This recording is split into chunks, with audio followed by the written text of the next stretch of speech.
All right, we'll get going here in just a moment, like I mentioned, guys. But just a reminder for those of you who are newer, how this group call is going to go is we'll start off with wins. So what good things are happening in the company or even personally, we like to celebrate them too. Whether the wins feel small or large, it's worth celebrating. And so we'd love for you to start thinking about what good is happening. And then from there, we'll go into the open Q&A. And so any questions that you guys have about the business, this is the most powerful hour of the week because you get to get advice from not just coaches, but from clients too, and where you are. So I know I can't remember which client exactly, but somebody was asking me questions about Builder Trend the other day. And I was like, come to this group call because you will be able to get advice from people actively using it. And so that's what we love these group calls about, is being able to make those connections and also the camaraderie as well. There's people dealing with what you deal with. So let's just go ahead and jump right into it, guys. Let's get into the wins. What good is happening on this chilly Thursday morning?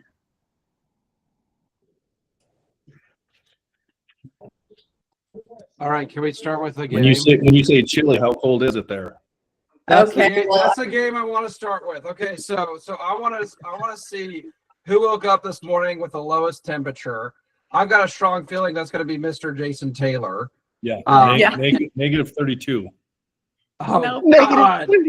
Why'd you have to start that? Yeah.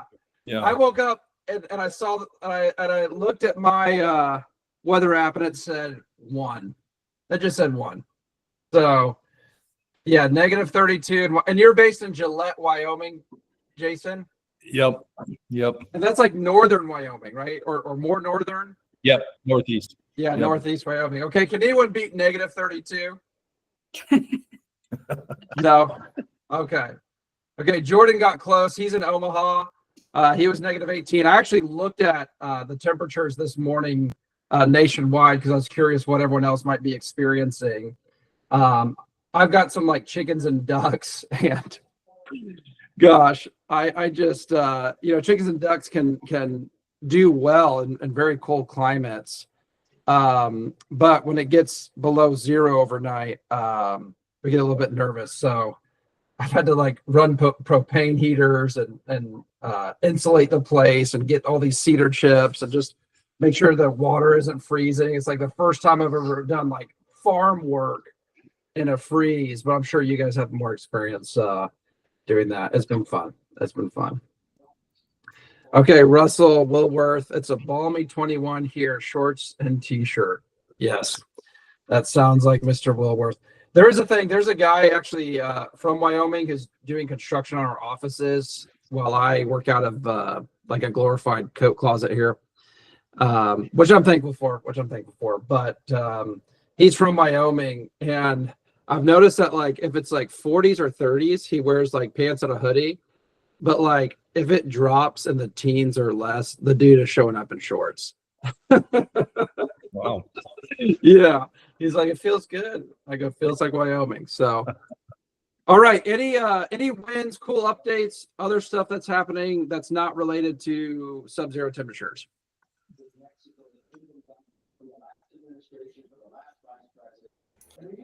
It's not a huge win, but if you notice, Bryce, we have a different background. First morning in our new office, so we've actually finally moved out of my living room from the last 2.5 years into a new office space. So we're pretty excited about that. Way to go, Joey. Can you kind of show us around a bit, or is it still kind of a work in progress? No, I don't mean like a full tour, but maybe yeah, I'm not asking you to do MTV Cribs here. Oh wow, that's super nice. Look at that. Dude, from a living room to that, I would be really pumped too. Yeah, this is just our office. We've got another area that we still got some finishing touches on out there, to where our admin / AKA April, my wife, will be with a coffee bar and a place for us to actually hold our morning meetings with our guys. A little bit more of a professional environment than having your morning meeting in my living room. it kind of helps set a little bit different of a atmosphere when you can take them out of your house and into actually to an office space. So we're excited about it and looking to move up from there. Well, that's awesome, Joey.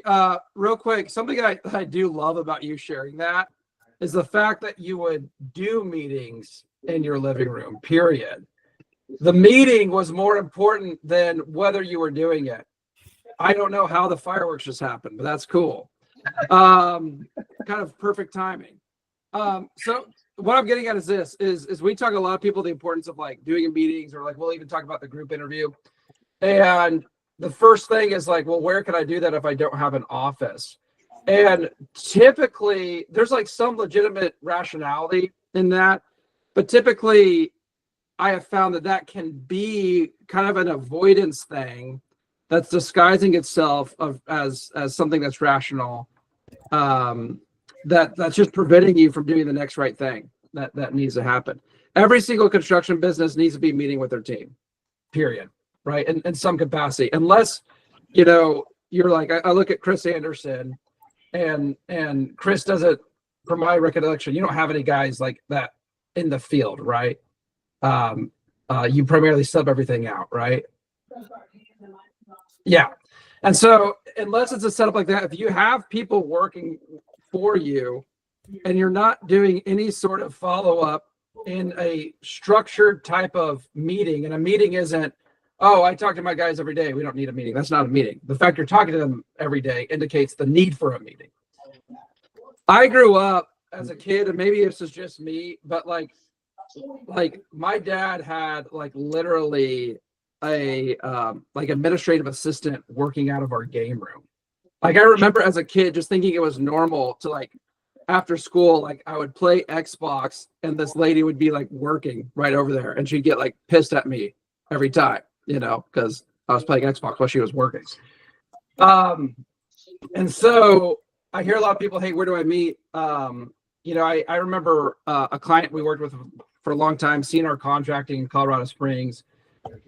He run everything out of his house, and he would do a group interview, and he would do it at like a come and go parking lot, and guys would show up, and he would hire guys with that.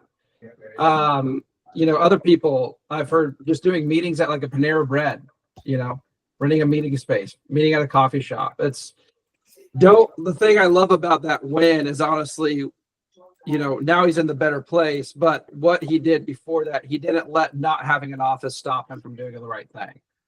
So I really appreciate you sharing that. Which, if you do not want to bring your people to your house for legitimate safety concerns, that's not a form of avoidance or like any legitimate concern. Where this kind of thought is coming from is, has anyone read the book The War of Art by Stephen Pressfield? Jake, have you read it?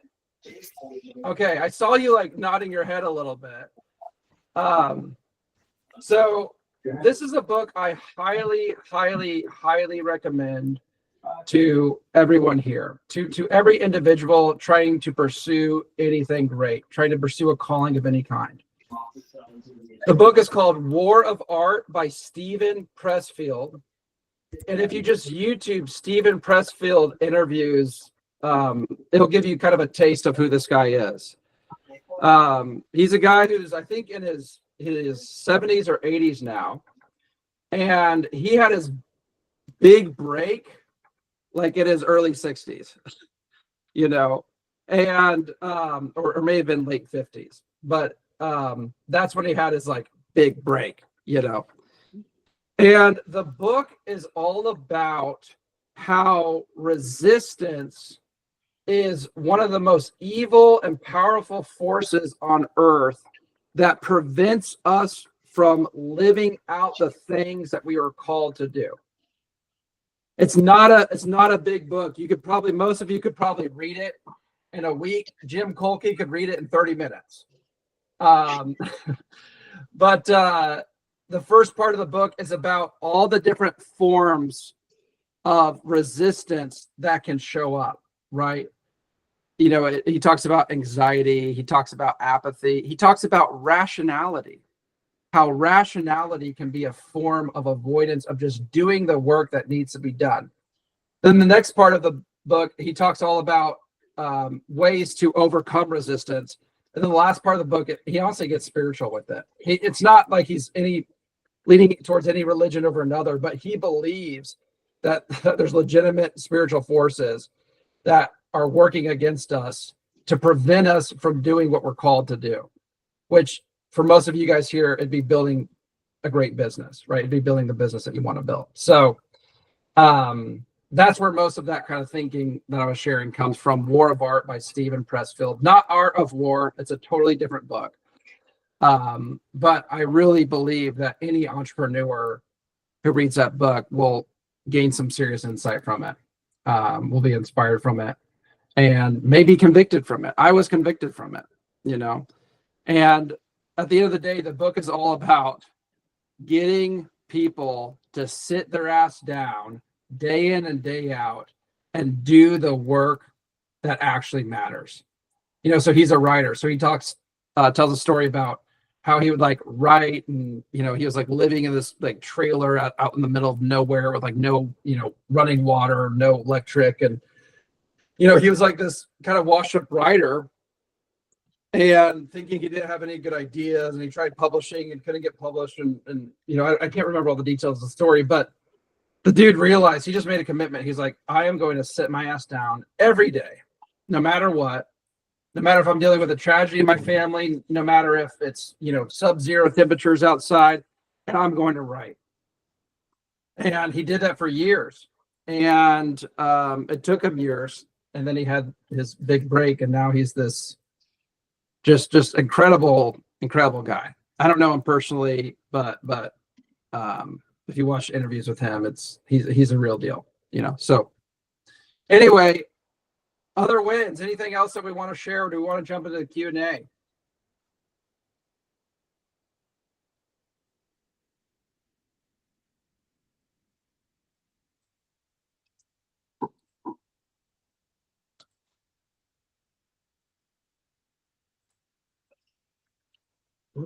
No wins.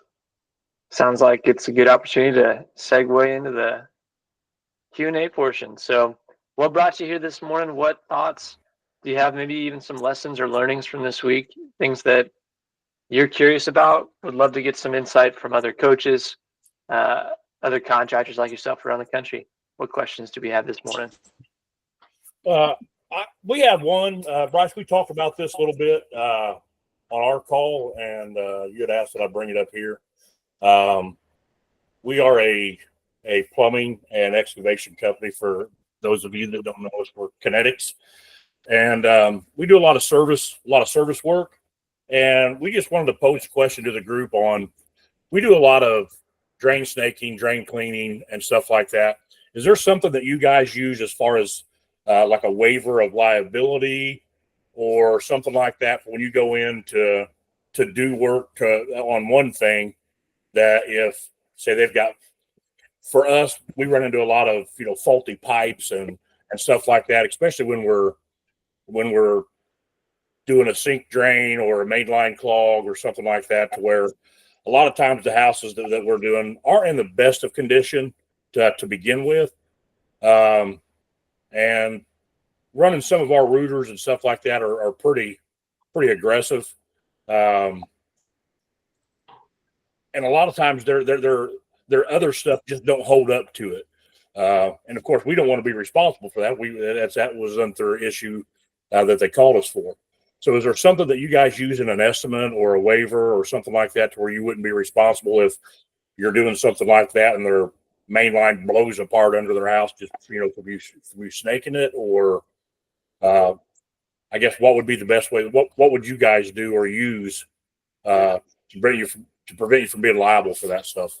Joey, real quick, and this could be an ignorant question on my end. I'm no plumber, but could you run a camera through the drain line first to make sure that you know the risks of that happening before you snake it?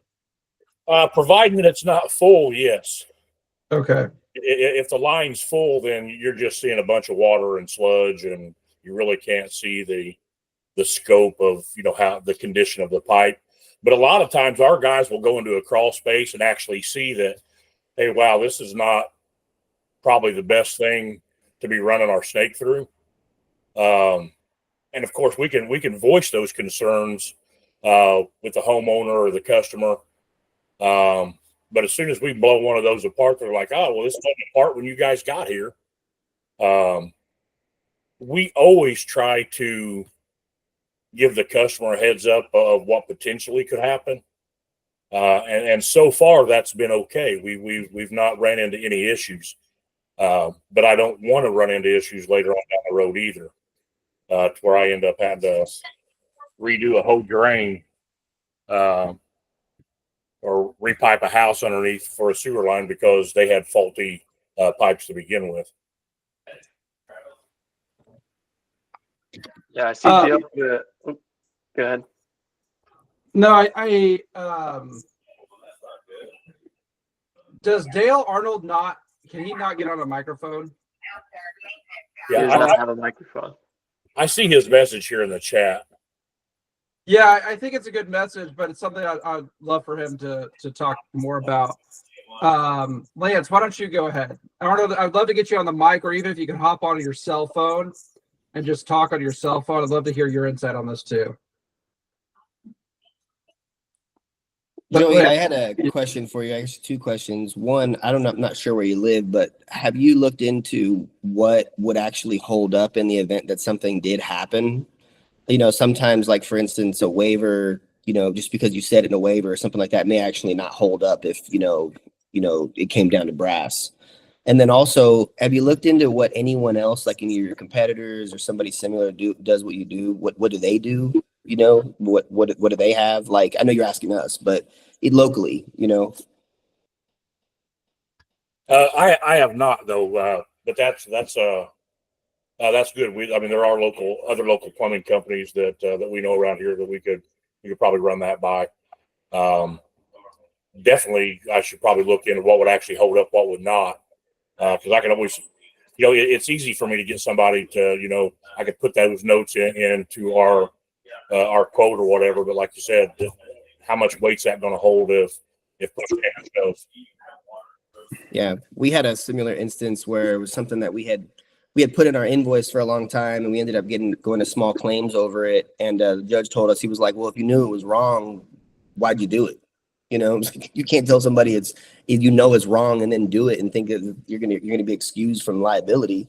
And so, I wish I had known that I never would have done it at all. Yeah. Caleb, you got some thoughts? Yeah, Joey. I think we sub out a lot of our work, but just getting with an attorney and asking them, hey, what holds up, letting them know the risk and really going through like worst case scenarios. We did that with our attorney, and we've got a pretty solid contract now that he's built up. I think that's a good place to start too. I completely agree with Caleb. Jerry, the way to avoid this is to very simply do kind of what Dale's recommending, what Caleb's recommending here, where just you have your guys in the field, your service techs, just explain, hey, whenever we run this, there are risks. Risks are fairly low. If you do run a camera, if you can, we're going to run a camera to assess the weight of that risk. I am not doing any of this like animation stuff. So just please know, I don't know why that's happening. Anyway, with just a very simple, I think, terms and conditions, especially on an estimate, something that we do is on our proposals, we have a working agreement in Power Builders Construction. We have a working agreement and we have a billing agreement. Those are more official legal documents. We also include just very basic terms and conditions on our proposals and estimates that go over some of the stuff we include in our billing and working agreement but it's just very basic kind of terms and conditions of acceptance of the proposal. Stuff like there's going to be a deposit that we'll collect. We even include like we're going to, by signing this agreement, it means that you'll how do we word it? That there'll be additional agreements involved. We talk about how the price can change, and here are the variables that can cause it to change. What a cost plus contractor means. Just like we have like 6 things. It's like a half a page. It's not really long, but that's what I've seen folks do in these situations is on an actual. If you're having a customer sign an estimate or you're reviewing a price with them, actually having some basic terms and conditions.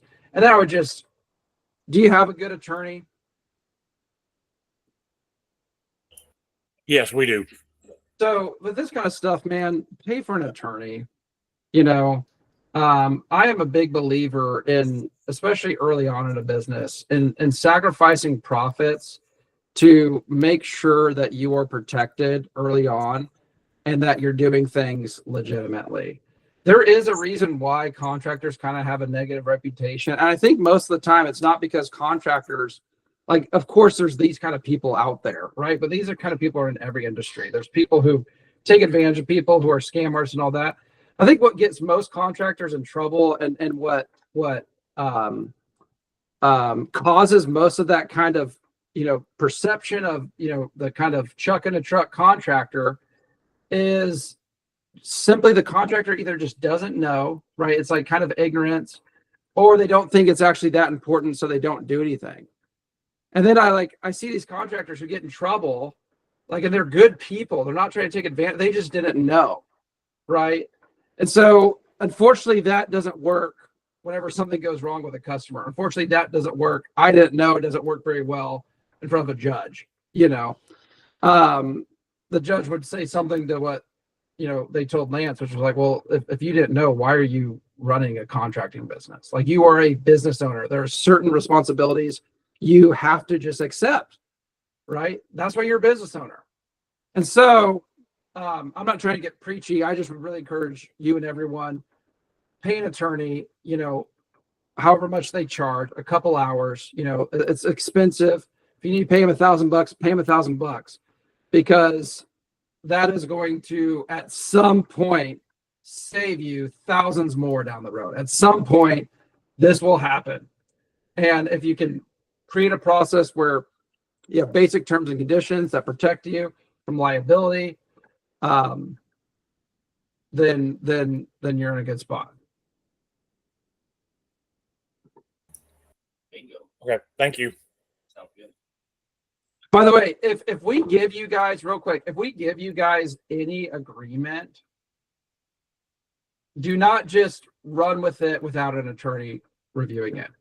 We can give you boilerplate kind of starting points, and we can give you agreements to inspire how to get that conversation going with an attorney, because you may be like, well, I don't even know what to include in my agreement.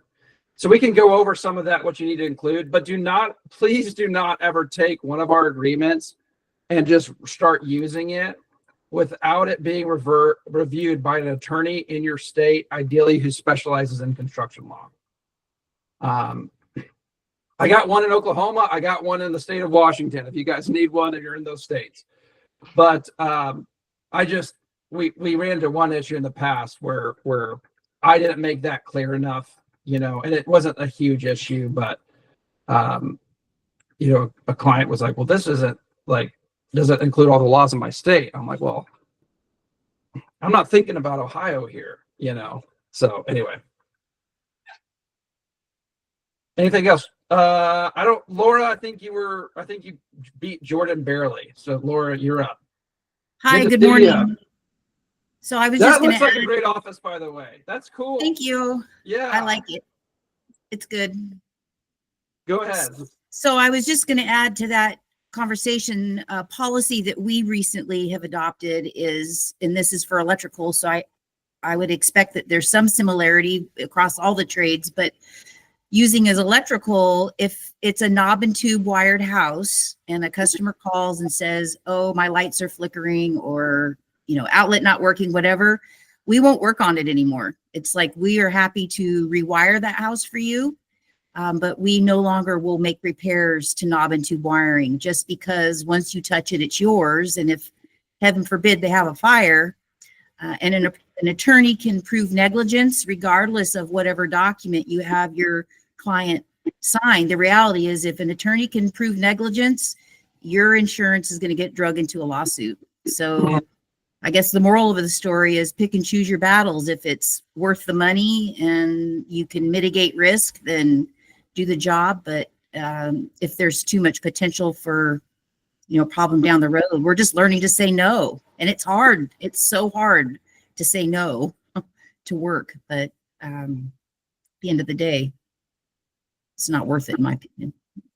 Yeah, I completely agree. Last year in Power Builders, we had to involve attorneys in 2 different projects that we did. There was one situation where a customer didn't make the final payment to us. It was a pretty substantial $47,000 payment.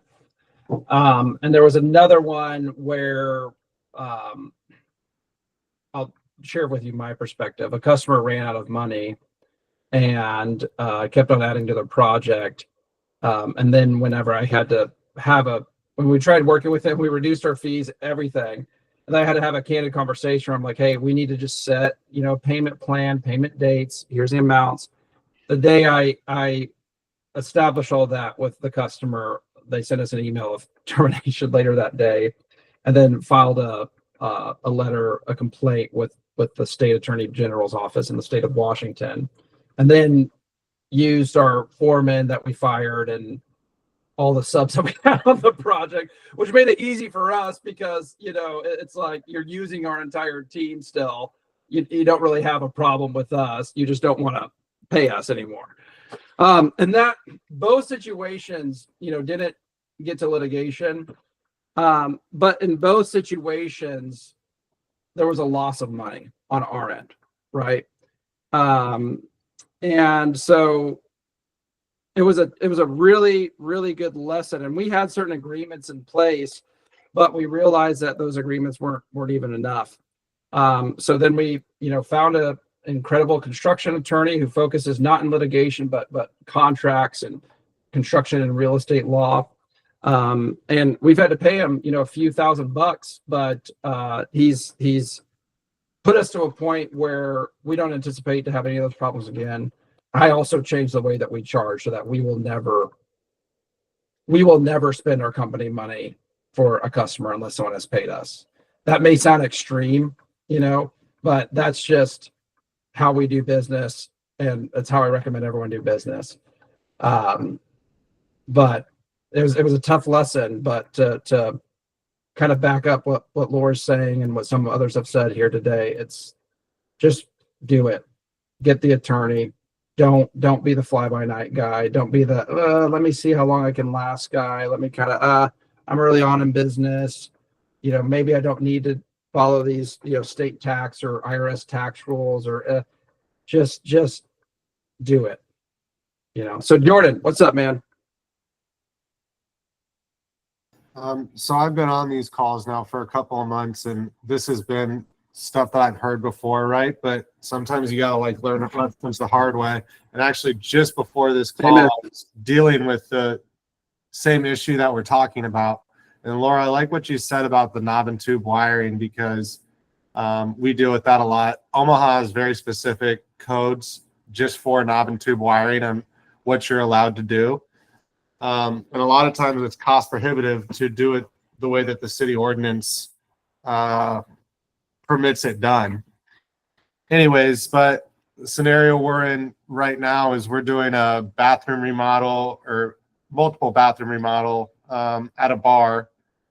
And, when we did the initial estimate, it was just basic 2 bathrooms, the most basic electrical stuff you need in it.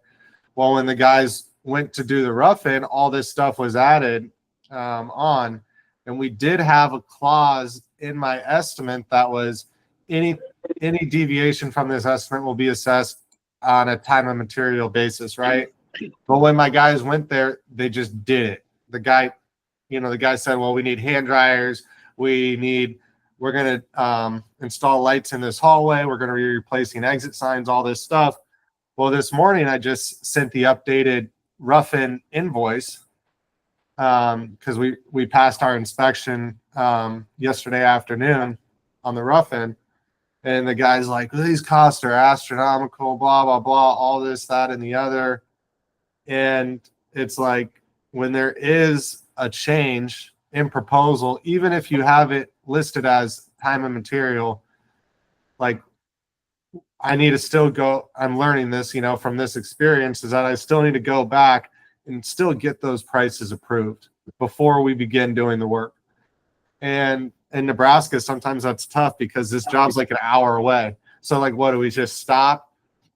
And then the guys go home and then come back another day. And like, it makes sense to get the stuff done, And so I'm still like lost in that point of like, do I just stop work completely, tell the guys to leave, and then we come back again?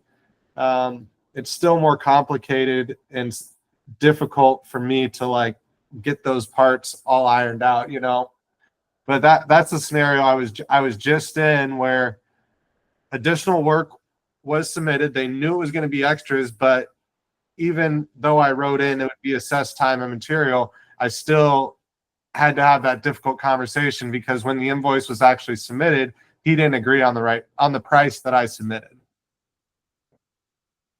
And so I just had a 25-minute difficult conversation with the GC about why these costs were justified and what went into them and that sort of thing. Yeah, and so something along those lines that we're starting to do with our like billing is, because we're cost plus, I am going to, whether or not someone asks for it, start being proactive and sending customers transaction reports every 2 weeks where they can see every purchase that's been made and, the amount of labor hours our guys have spent, because we just can track that time really easily. Any sub payments that were made. So the billing system, and it's something that I'm not really ready to roll out and recommend to everybody, because we are just starting it for the first time and I want to get my feet wet with it and have confidence in it before I start recommending it with other clients. But basically what we're doing is, and this would be harder to do for a GC, but may prevent these kind of conversations. I got tired of these kind of conversations because it happened on residential projects too. Yeah, they suck.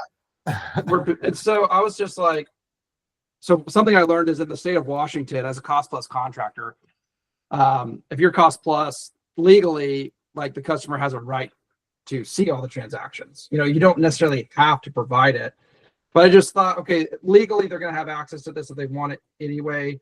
On nearly every single project, especially larger projects, customers are going to be asking about this at some point.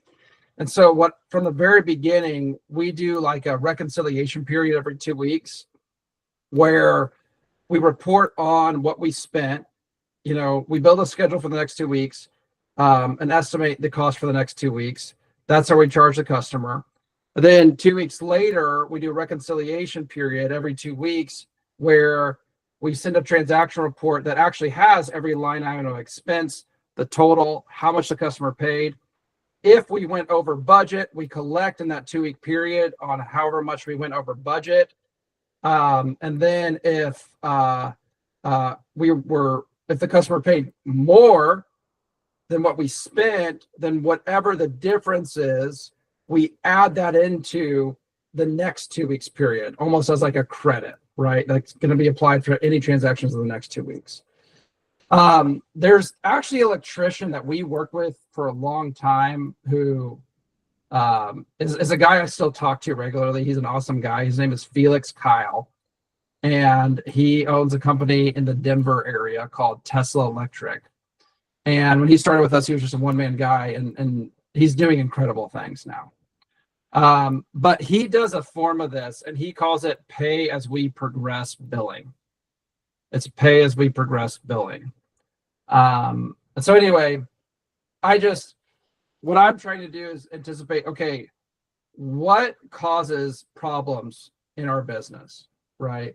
People wanting to know how money's being spent, people arguing about finances, people disputing scope of work or that. So it's like that has allowed me to be in a point of like, okay, I'm just going to kind of in the same vein of the legal agreements. From the very beginning, I'm going to do everything in our business the way it needs to be done so that if these questions or issues arise, we've already been providing the answers for it the entire time, right? It's like, what would the opposite of a fly-by-night contractor do? It's almost what I'm thinking.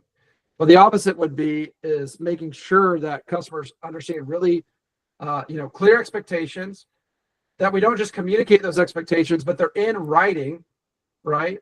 That's why our change order process is so important. We tell people if it's not in writing in a change order, and if it's not included in the scope of work that we have listed in the change order, then it's not going to happen regardless of whatever conversation you have with us, to kind of create like a mutual accountability thing. And then people dispute billing stuff, so I'm just going to start sending them all their transactions. Now, again, I'm cost plus, right? If you're not cost plus, you may not want to do things that way, and that's fine, right? But that's our approach and why we kind of do it. And for our service guys, I know we kind of got into draw schedules and all of that, but for our service guys, just make sure that before you start any job that your technicians are having the client sign off on the scope of work and the price point. And if there is a change order that happens, then the technician needs to stop work, redraw it up, go to the client and get another signature before starting. And usually House Call Pro, Builder Trend, Service Titan, they all have change orders. They all have where you can sign off. It's already built into your software. And so that's going to cover your tail. The hardest part of that is just getting your technicians to do it. So holding them accountable to that is key. Not to butt in there real quick, but the scenario I was in, would you recommend the guys just totally stop work until that is? Because the guys 100%. Hey, this is what needs to be done right now. Inspections tomorrow. We need to have sheetrock up on Friday so they can tile this weekend. I mean, that's the scenario that we were in, right? To sign off, Jordan. Whether we get a phone call, we do a DocuSign just to save your tail. I don't care that the inspection is tomorrow. That's the customer's problem. They have to sign up on the scope of work that you are doing. Right. And yeah, I totally understand it. I totally understand and agree. It's 100%. just implementing it has been more difficult than just me understanding it in my head. Oh, they're going to be pissed off if you tell them that. If you stop work, they're going to be really pissed. They may fire you on the spot. But I guarantee you, if that's what happens, you just saved yourself thousands of dollars and a ton of stress. If, again, in what industries, or I should say, there are very few industries where a company just starts spending all this money on the behalf of a customer and the customer pays much later. We see that's normal in construction. And I don't know if people know the history of why that is. I'd love to know the history. But that's a bad way of doing business, or I should say it's a risky way of doing business. It's not so bad if you've got, a lot of millions of dollars of cash and you've got, a CFO, finance team to kind of manage that, or even if you're smaller, if you got someone on your team or if you're a person who's got a good amount of cash and, then you can take that risk more confidently. But most people aren't in that position. And I so wish I would have walked away from a job instead of continuing to work to, hopefully we're earning the customers whatever, their loyalty, their whatever. When it comes to money, people's value systems go out the door really quick, But in Robert, I feel like Jordan, in your situation, it's like it's a shark that smells blood in the water with the client. And a practice that we try to use is when you go to a job like that, particularly on something commercial, like you have to know what the city or the county requirements are going to be. So in a bathroom like that, if the code requires hand dryers in their drawing or their scope of work doesn't show that, like, you know, exclude it from your bid, even if you're doing time and material. But like, look, I think the inspector is going to come and he's going to want A, B, and C, and you don't have it here. Just be prepared. And if you want me to add it, you know, it's another $5,000 or whatever. So that's, we found is helpful when, even though you're not the GC or you're not the one designing it, but you know, you have working knowledge of what is going to be required at the end of the, you know, to get a final, you know, lay it out there on them. And definitely don't put yourself in a position where you're going to be left holding the bag at the end of the job because you're trying to be the nice guy and win them over, but they're not going to value you and appreciate you. And my brother and I have really struggled with stop being the nice guy. Like, be the nice guy, but get paid for it. It's really, it's hard. It's like growing up is hard to do. I don't know how else to. That's so good, Laura. Yeah. By the way, there's another great book I'd recommend for the dudes in here it's called No More Mr. Nice Guy. Yeah. And when I first saw that title, you know, I of course judged the book by its cover. I'm like, yeah, that's exactly what like America needs right now is no more Mr. Nice Guys. But what the book is about this kind of dynamic that we can get stuck in even as business owners, where we want to please, right? We want to please somebody. So we don't say anything. We try to please. We don't communicate expectations clearly. All the while, we're hoping that will give us a reward, but we're not. It's like we have this covert agreement that hasn't been talked about, where it's like, I'm hoping that me kind of wanting to please the customer will make the customer happy and get what I want in the end. But we don't communicate that to the customer. So we get resentful the entire time we do that, right? We're like pissed at the customer, even though we're trying to please. And then because the customer doesn't know about this like covert kind of expectation or this like secret agreement that we're hoping will pay off, you know, the payoff doesn't come. And then we feel entitled to like, oh, this customer is ridiculous. And blah, blah, blah, blah, blah. And again, I'm speaking from experience here, guys. I'm not speaking from a place of I'm speaking from a place of tough lessons learned. I've been that guy, you know, but be careful, especially in construction. We just hired this incredible carpenter. You know, I did a reference check and he had some really strong references, and he's recommended by other high-end top woodworking carpenters in Seattle. Incredible guy, positive. But when I called his references consistently, they told me all great things. He's honest, great attitude, incredible skill set, and he oozes all those qualities. You can just tell if you meet him. But they all also said that he wants to please. He's a people pleaser, and he's messed up on deadlines because of that. And what that tells me is, okay, this guy is literally 10 times, maybe 20 times as skilled as I am with carpentry and tools and all that. But I have got to closely manage him because I'm willing to be the bad guy. I'm not trying to be an asshole here. And if you do get into these disputes with customers, you know, handling it by saying, hey, you know, we really tried to set this expectation up front. We just can't continue working unless we have payment. We want to continue working. That's a much better approach than just, all right, guys, off the job, you know, like that's going to create an implosion, right? So there's a right way to go about it. But, you know, the alarms start going off when I hear the people pleasing things in construction. And I think if you guys are hearing this, maybe just do a self-reflection, you know, hey, have I been in that situation too? Do I avoid a tough conversation because it's tough and uncomfortable and the customer is going to get pissed? That puts me and my business and my team in a really potentially financial compromising position. Again, it's not even being the bad guy as much as it is just willing to have the tough conversation. That's part of the reason why I appreciate what Laura said about growing up. You know, to me, growing up is really about getting honest with yourself and with others, standing by what you say you're going to do, and then being willing to go into the caves that most people don't want to go in, so to speak, right? It's being willing to do the things that are uncomfortable. You know, there's all sorts of quotes that come to my mind. One of them is from Tim Ferriss. Don't know if you guys know Tim Ferriss. He's this podcaster guy that's been around for years and interviewed the world's top performers.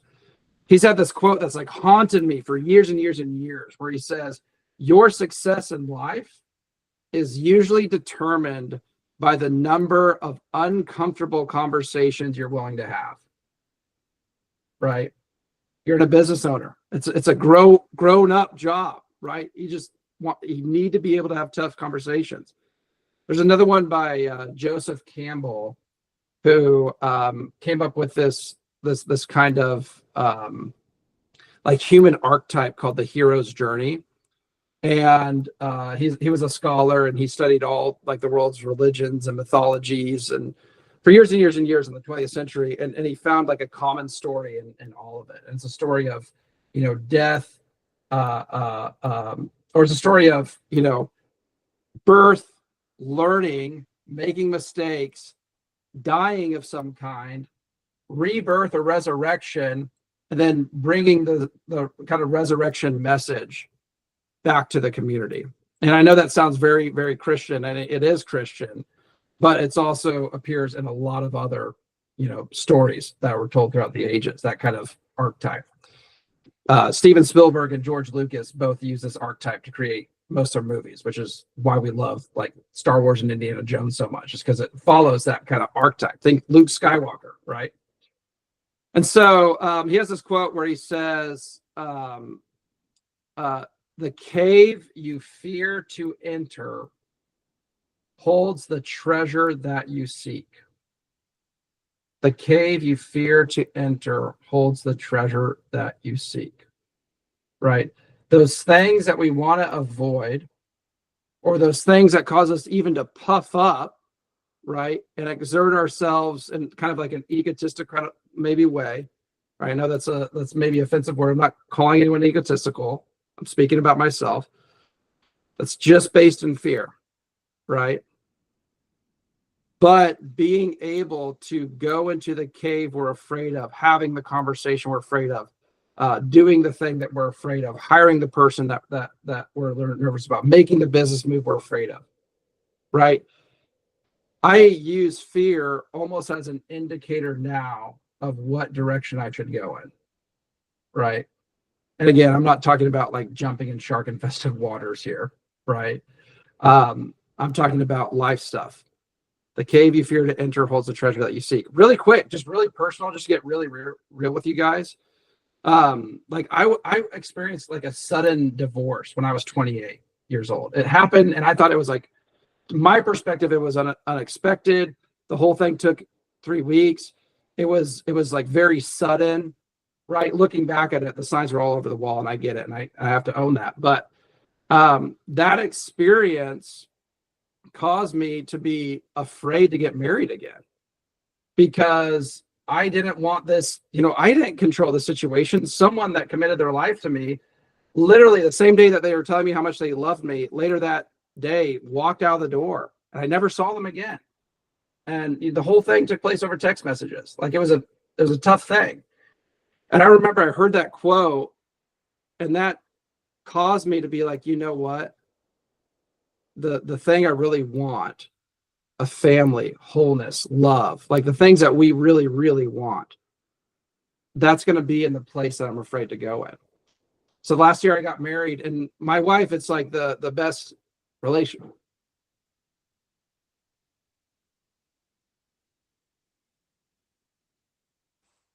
Guys, I'm sorry. I'm just really glad that I faced that fear, you know. And so, not to get too emotional or whatever this morning, but I tell that story not to so much tell you about this awesome thing I did, but to tell you that this stuff is real, and fear prevents us from taking the right action. But those caves that we're fearing to enter holds a treasure for each of you. Embrace the fear. That's the point.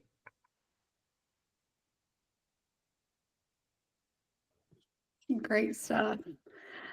Laura, I wanted to get to your question here in the chat about commission-based pay for service-based industry. I know that I have a lot of clients that are wanting to do more of a merit-based pay. And so, Dale, I know that you do some type of merit-based pay. I don't know if you're able to put it in the chat or if anybody else has some type of merit-based pay for service companies. Would love for anybody to either jump in the chat or unmute and fire away.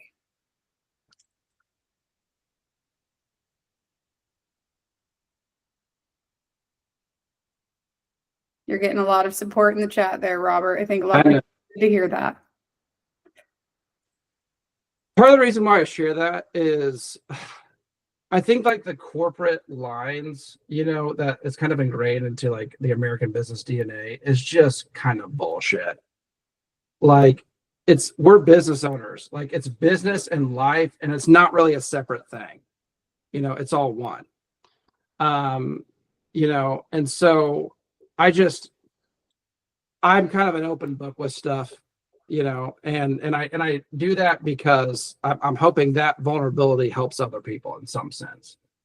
And it's not, you know, I think it's one of the first times I got emotional on a group call.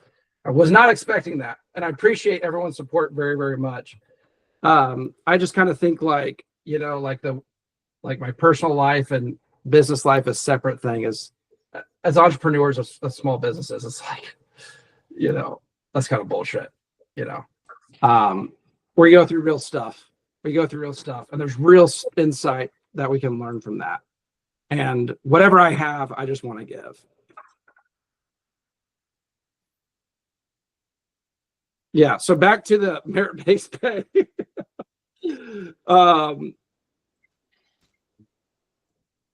Nicole, can you tee that up again real quick?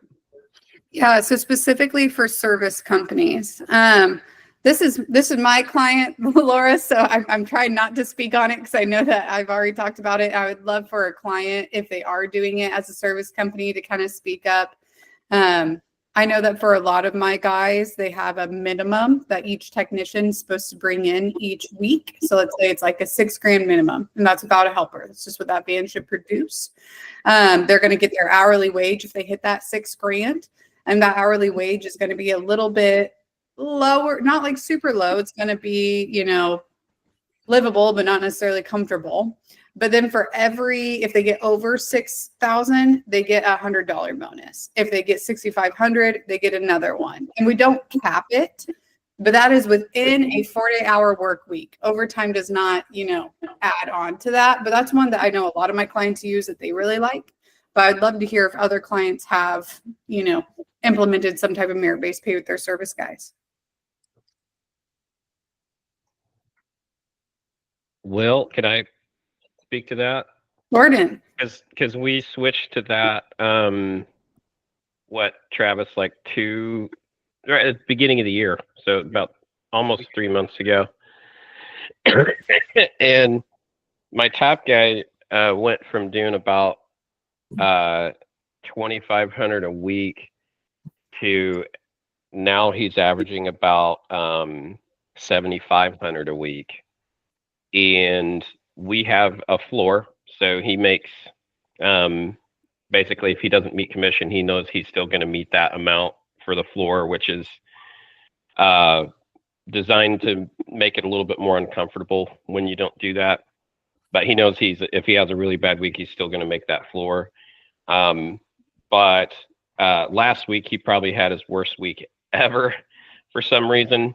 I think he just got into kind of I don't know, he just kind of dipped. He just got kind of in a mood. And so I called him and talked with him last Friday. He had 3 calls that day and he killed it on Friday, you know, and so you have to watch out for that and make sure that one week doesn't lead into the next week and then the next week. But this week he's already at like 10K collected. So, and it's Thursday. We still have a little bit of time left through the week. So it's made a huge impact on the amount of revenue he's bringing in, and it's completely turned around our profit margins as well. So I highly recommend it. And I know this question always comes up every single time we talk about merit-based pay, but it's like, well, how do we teach the guys not to overprice or lie or try to, inflate the numbers? And it's all about training. It's all about how you train, what you tell your people, what you teach your people. And so if you train them the right way, they'll do things the way that you train them in. So, and if you get one that refuses to do that, you need to let them go. Just move on. Find somebody else who's willing to do things the way that you teach. So, highly recommend it. It's huge. Really good, Jordan. Awesome story. And I almost hear that kind of story every time when someone makes that transition. Mm-hmm. It's almost like that fast almost every time. Again, no one wants to do it. Everyone's afraid to do it, but it's like always the most beneficial thing for your business, for the team member, the tech personally, and typically for the customer, right? You can't sell well to a customer by giving them a bad experience. Yeah. And we do have a spreadsheet, guys, that helps you keep track of how many jobs your technicians are going out, how many they're doing, what their average tickets are, so you're going to be able to keep a close eye on if somebody's doing something they shouldn't. We can track all of that. The funny thing with that tracking, like Jordan was saying, you can look at his tracking sheet for his technician's performance, and you can literally see the week that we switched to performance-based pay. Like you can see it because it just jumps up. It's instant. Like the guy went from, Jordan, like he said, selling about $2,500 a week to consistently having $7,000 plus weeks now. And so it was like that. It's because he knows he's going to get compensated for doing a good job. Yeah. I mean, it's as simple as that. If you don't have incentive to perform well, why would you? And I don't view that as a character problem, because this is a good guy, and so it really has to do with the shift in focus, and what we focus on and what we train on. And yeah.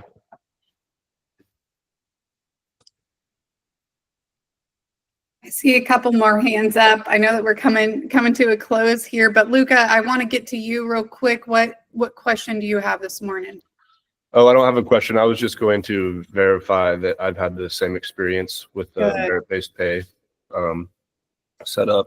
Bryce helped me set something up with my office manager, and I think my appointments per week doubled after we did that. So wow, worked great.